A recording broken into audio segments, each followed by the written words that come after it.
Chapter 22. The Marvelous Vedruss Holidays. We can get some idea of the Vedic culture by looking at certain holidays which have survived into our modern times. Even today they still remain among people's favorites, even though only a few elements of the original pristine rites have been preserved. What holidays are these? I'm talking about New Year's, Shrovetide, and Trinity Sunday. Footnotes. Shrovetide, the week prior to the beginning of Lent, and February or March, marked by a carnival or public festivities. Maslentissa, from maslo, meaning butter, is actually the ancient Russian holiday marking the coming of spring. Even in its present-day form, it includes a large number of old pagan elements, such as the ritual making and eating of pancakes, symbolizing the sun, and the burning of a straw-stuffed figure representing winter.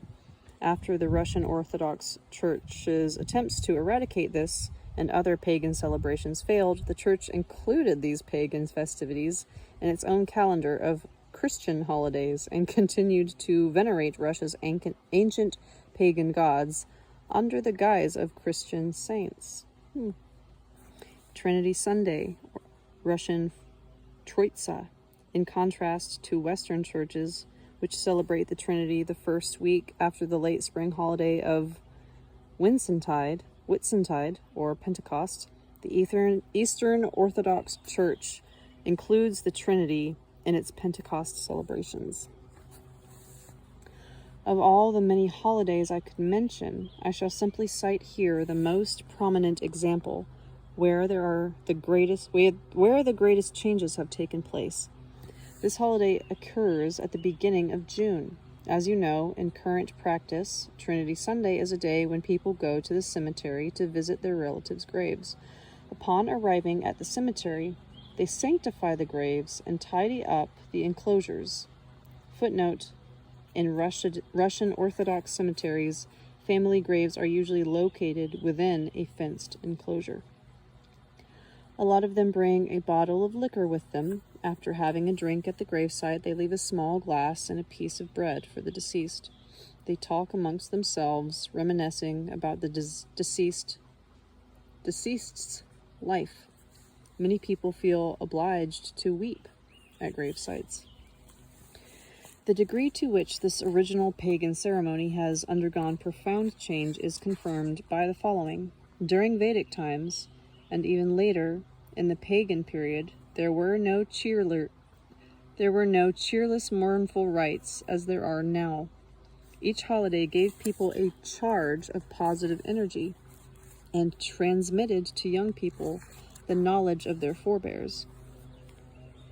And remembrance days in Vedic times were quite different from those of today.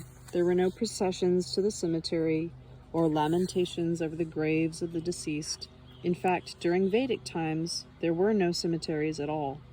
The deceased were laid to rest in their own family domains without burial vaults or even headstones to mark the occasion.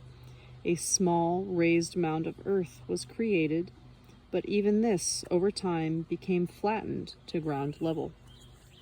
The Vedruss people believed that the best memorial to their forebears was to be found in what they had created during their lifetime.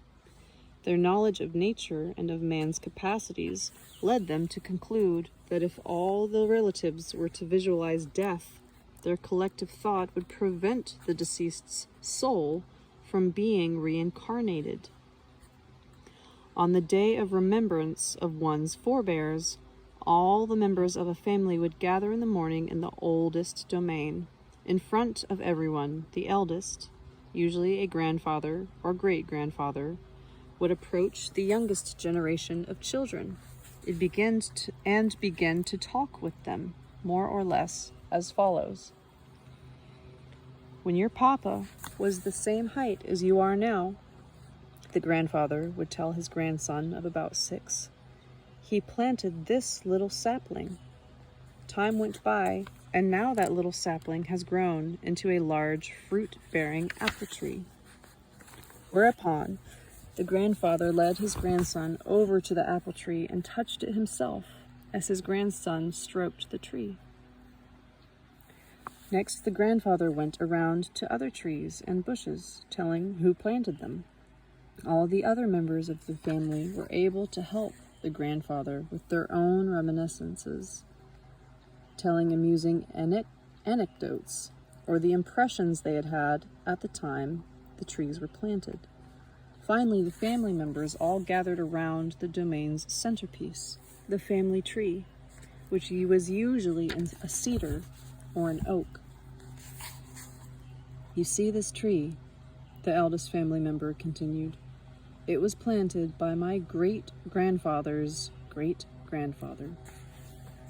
A general discussion then ensued as to why this variety of tree was chosen over some other. Why had the distant forebear planted the tree in this particular spot, rather than further to the right or to the left? Some people asked questions, while others answered them. Occasionally an argument would break out, and often it happened that in the heat of the argument, all of a sudden one of the children, without being aware of it himself, came out with a strange-sounding declaration. "How come you don't understand? I myself planted this tree in this particular spot because..."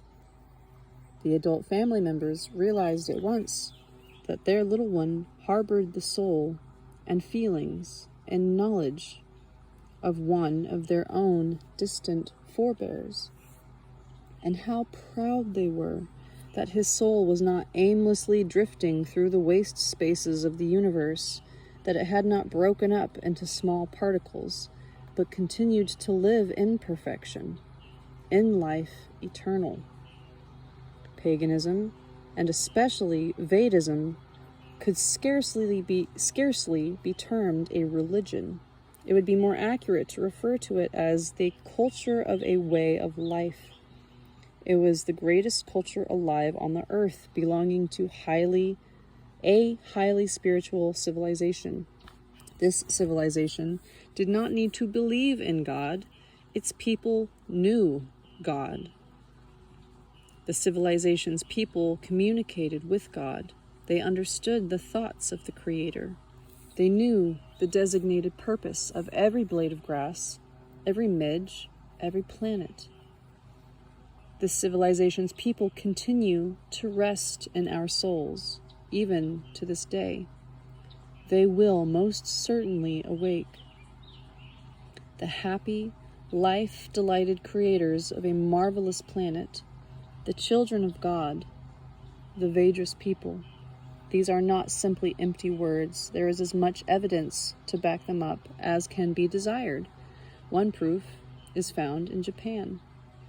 As is known, in the 16th century, Christians began a considerable proselytizing campaign in Japan. However, upon observing the results of the Christian missionaries' activity, Tokugawa Ieyasu, the Japanese ruler at the time, outlawed Christianity in his country.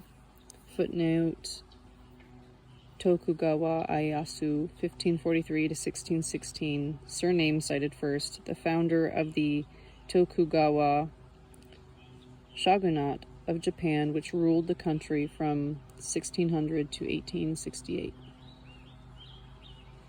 Japan, with its native religion of Shintoism, is the closest country today to paganism. The word Shinto translates to pathway of the gods.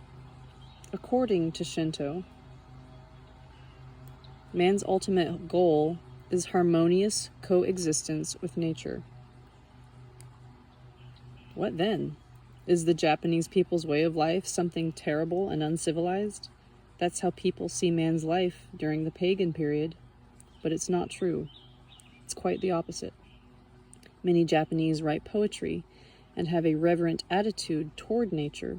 The whole world is entranced with Japanese ikebana. Footnote: ikebana, the Japanese art of flower arranging. And yet the attraction to this refined art is not restricted to Japan's professional florists. Ikebana is something you can see in practically every Japanese household. The Japanese show special treatment to their children. Adults go to the greatest possible lengths to ensure complete freedom for their children. A nation of poets and artists, it would seem, yet the level of Japanese technology surpasses that of even the most developed countries in the world. It is a challenge to compete with them in the field of electronics or motor car manufacturing.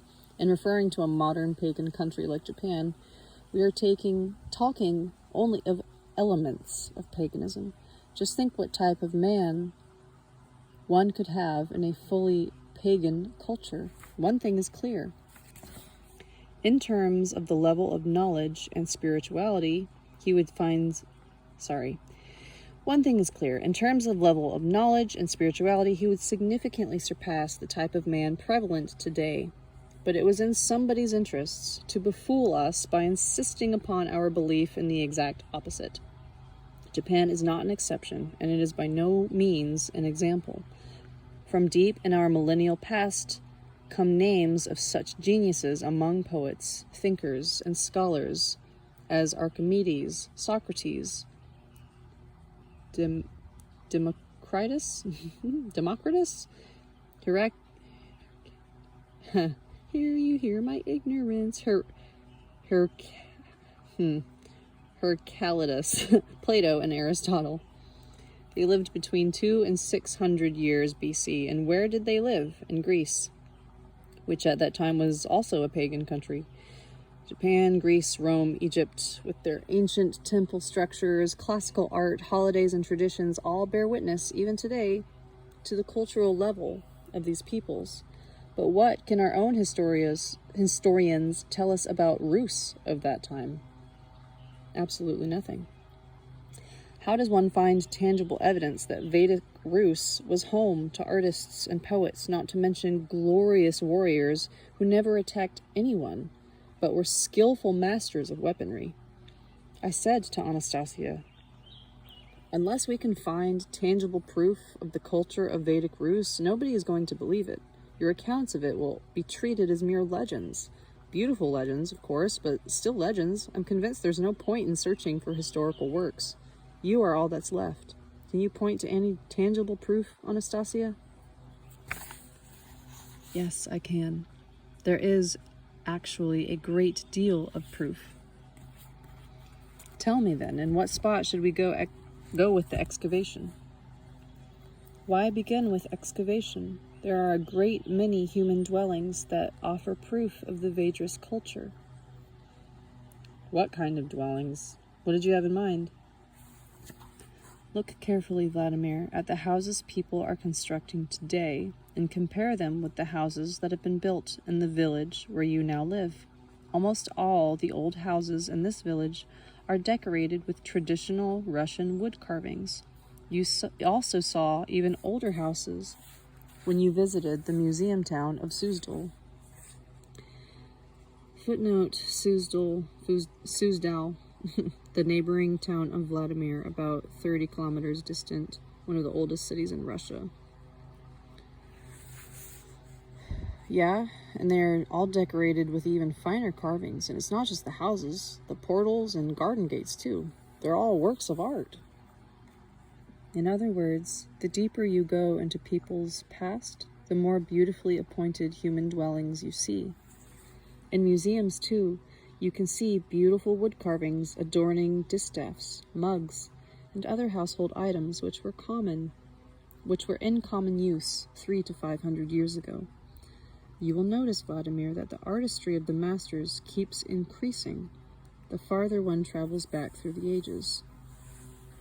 Creativity like that on a massive scale has not been found over many centuries in any country in the world. Note, Vladimir, that these were not individual artists working on commission for a few rich bigwigs, but absolutely the entire population participated. Judge for yourself. If you see any ordinary distaff in a museum, it did not belong to the Tsar, or the Tsar's wife, or some kind of bigwig. You are looking at the object which was found in every home. People used these lacy wood carvings to decorate all of their buildings, including the fences. They decorated all their household items and embroidered their clothes. If this had been done by a master craftsman, It would have taken an unimaginable number to produce all the examples we know about. Each Vedruss family did this on their own. The whole population were engaged in artistic pursuits, and this tells us that the whole population lived in plenty. A good deal of time is required if one is to spend a lot of time on artistic creations. Your historians are all wrong when they say that people in ancient times spent their whole day bent over tending to agricultural lands. If that were true, they would have no time for artistic pursuits, and yet they did. And as for their skill with weaponry, judge for yourself. If they were able to build such beautiful log mansions with an axe, they must have wielded it like a brush in the hands of an artist. Do you know what kind of competitive entertainment they thought up for Shrovetide? They drove into the ground 2 large upright logs about 3 meters apart. 2 male competitors went up to these logs, carrying an axe in each hand. After being blindfolded, the men worked with both hands simultaneously, competing to see who could cut down their log first. But that was not all. They had to cut it down so that it would fall exactly on their competitor's log and knock it over.